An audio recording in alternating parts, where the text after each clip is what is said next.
السلام عليكم. مين ما بيغلطش؟ حد معصوم من الغلط؟ كلنا بنغلط، كلنا غلطنا قبل كده، كلنا لسه هنغلط تاني كتير. بس وبعدين بعد ما بتغلط وتبقى بالفعل حصلت مشكلة بسبب الغلطة دي، المفروض نعمل ايه؟ هنا الناس بتتقسم نوعين، او خلينا نقول بيكون قدامهم اختيارين. الاختيار الاول ده بيقعد يفكر: انا ليه عملت كده؟ انا ازاي اتعامل معايا كده؟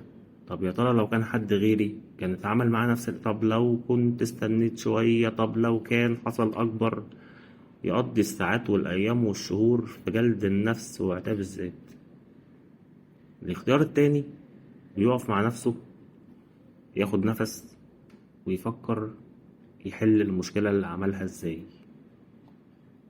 صاحب الاختيار الاول مهما قعد يعتب ويجلد ويلوم ويحس بالذنب، مشكلته مش هتتحل، بل بالعكس هتكبر، وهيلاقي نفسه واقف قدام حيطة سد ومفيش قدامه أي طريق.